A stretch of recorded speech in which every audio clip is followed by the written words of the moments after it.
Dans cette vidéo, je vais aborder une partie du cours de quatrième sur le calcul littéral. Nous allons en particulier nous demander comment réduire une expression littérale et nous allons voir quelles propriétés mathématiques sont utiles pour effectuer ce geste important. Alors nous allons voir ensemble une expression qui va nous servir pendant cet exercice. Il s'agit de cette expression A qui est constituée de plusieurs termes, soit des termes avec un x, des termes constants avec des nombres, ou des termes avec x au carré. Nous voyons qu'il y a 8 termes et l'objectif va être d'écrire une expression qui contient moins de termes.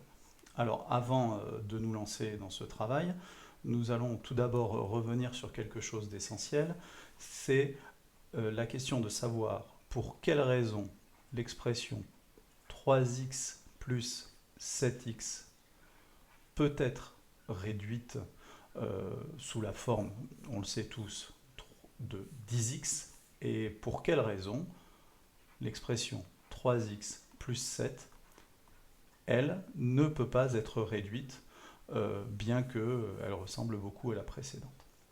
Alors, il est fondamental de bien comprendre ce qui permet de réduire une expression, parce que nous allons utiliser cette propriété en permanence. Alors, la raison qui permet de réduire une expression, eh bien, c'est tout simplement la distributivité.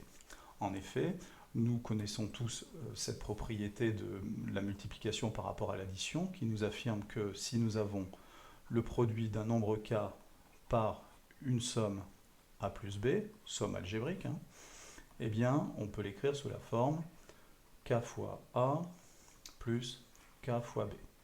Au lieu de faire le produit de la somme, on peut faire la somme des deux produits. On symbolise cela souvent avec ces deux flèches. Alors, ce qui m'intéresse pour répondre à cette question ici, c'est nous allons plutôt utiliser l'expression dans ce sens-là. C'est ce que l'on appelle factoriser. Dans l'autre sens, ça s'appelle développer. Et vous notez que pour faire cela, eh bien, on peut repérer déjà qu'il y a un nombre k en multiplication, que l'on appelle souvent le facteur commun, qui permet de passer de cette expression à celle-ci. En clair, le nombre k qui est en facteur avec les deux termes, on ne peut l'écrire qu'une seule fois. Eh bien, si nous observons l'expression qui est ici, 3x plus 7x, nous pouvons la détailler et l'écrire x fois 3 à la place de 3x, plus x fois 7. Et écrite sous cette forme-là, on remarque que le x est bien en facteur dans chacun des termes, tout comme le k l'était ici.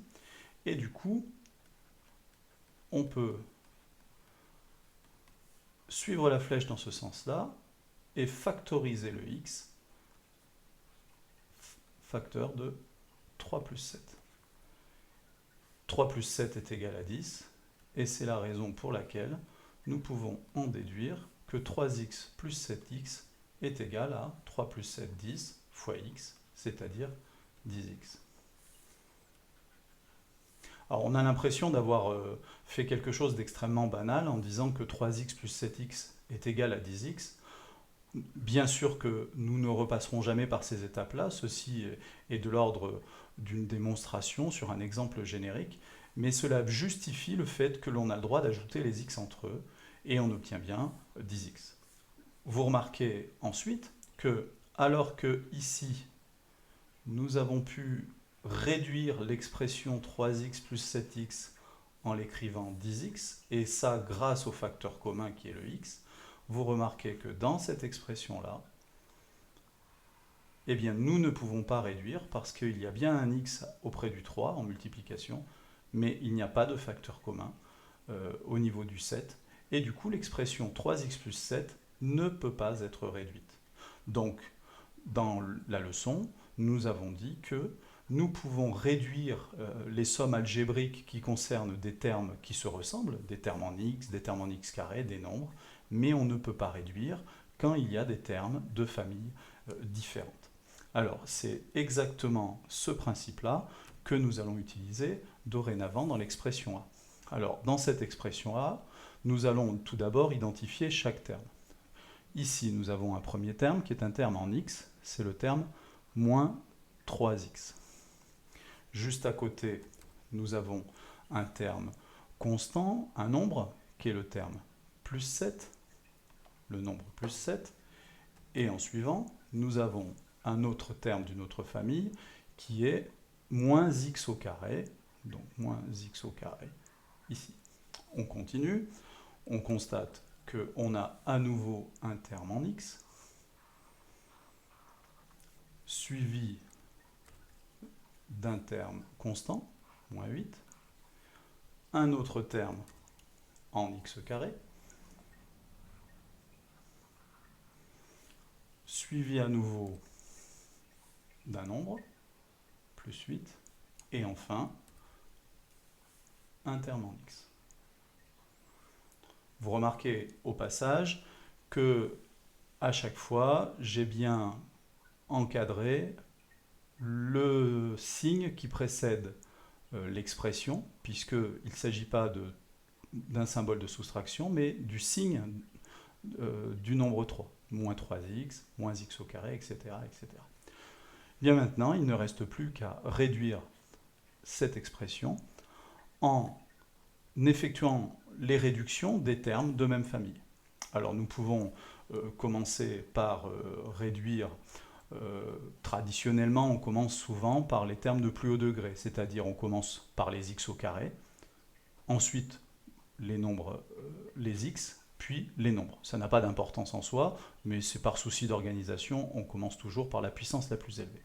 Alors pour les x au carré, nous en avons moins x au carré, c'est-à-dire moins 1x au carré, et moins 2x au carré. Alors je vais travailler un petit peu au brouillon. Moins x au carré, moins 2x au carré. Ça va nous faire des x au carré. Ici, il y en a en fait moins 1, là, moins 2. Moins 1, moins 2, ça fait moins 3. Eh bien, nous allons donc obtenir moins 3 x au carré.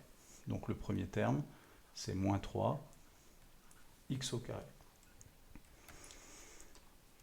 Ensuite, les termes en x, nous voyons qu'il y en a. Il y a moins 3x, il y a le terme plus 2x, puis le terme plus 7x. Nous allons obtenir des x. Nous allons obtenir moins 3 plus 2 plus 7. Ça nous fait 2 plus 7, 9. 9 plus moins 3, ça fait 6. Nous obtenons donc 6x. Et là, attention néanmoins, je vous rappelle que les signes ici, nous les avons encadrés parce que nous avons dit que ça nous indiquait le signe de l'expression. Donc là, nous n'allons pas juste écrire 6x, mais nous allons écrire plus 6x, ce qui nous permet d'obtenir une expression qui ressemble à celle du haut et nous faisons apparaître la somme algébrique. Nous pouvons terminer avec les derniers termes avec les nombres. Nous voyons que nous avons plus 7, moins 8, plus 8. Moins 8 plus 8, ça fait 0. On obtient donc plus 7. Et voilà l'expression réduite de l'expression A. Vous notez au passage donc que cette expression est réduite, puisque nous avions 8 termes au départ et nous n'en avons plus que 3.